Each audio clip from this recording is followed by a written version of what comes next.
तर महत्त्वाची घडामोड, आमचा एकही खासदार किंवा एकही जण कुठेही जाणार नाही फुटीच्या चर्चांवर शरद पवार यांनी एका वाक्यातच थेटपणे उत्तर दिलं। तुतारीचे 5 खासदार राष्ट्रवादीत येऊ शकतात असा दावा आत्राम यांनी केला आणि यावर 5 कशाला 8च्या 8 खासदार येऊ अशी उपरोधिक टीका सुळेंनी केली आहे।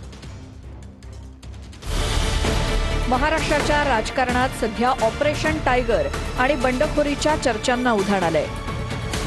ठाकरेंच्या शिवसेनेचे 6 खासदार फुटल्यानंतर शरद पवारांच्या राष्ट्रवादीतल्या आमदार आणि खासदारांच्या फुटीच्या चर्चा सुरू झाल्या आहेत। 12 डिसेंबर पूर्वी शरद पवारांच्या राष्ट्रवादीचे 5 खासदार अजित पवारांच्या राष्ट्रवादीत येतील असा दावा मंत्री धर्मराव बाबा आत्राम यांनी केला। तर आत्रामांनी माझंही नाव घ्यावं आणि 5 कशाला 8च्या 8 खासदार येऊ अशी उपरोधिक टीका सुप्रिया सुळेंनी केली।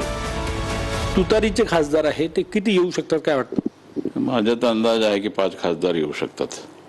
खासदार तुम्ही म्हणतात येऊ शकतात, आमच्याकडे 5 कधीपर्यंत येऊ शकतात काय वाटतं? मला वाटतं डिसेंबर 12 पर्यंत येतील ते। आम्ही 8 खासदार कालही एकत्र होता, आजही आणि उद्या आहे आणि बाबा आत्रामांकडे 5 खासदार कोण आहेत याची माहिती असेल तर त्यांनी नाव सांगावं। एवढं काय, जर येणारच असतील 5 बाबा आत्रामांकडे तर बाबा आत्रामांनी 5 नावं सांगावी कुठले 5 आहेत। मी त्यांच्या बरोबर कुठेही बसायला चर्चेला तयार आहे। मग बाबा आत्राम मला का घेत नाहीयेत, मला का सोडतायत? बाबा आत्रामांनी माझ्याशी पण बोलावं। 5 कशाला 8च्या 8 येऊ। या पार्श्वभूमीवर शरद पवारांनी बारामतीत या सर्व चर्चांवर पहिल्यांदाच स्पष्ट शब्दात प्रतिक्रिया दिली।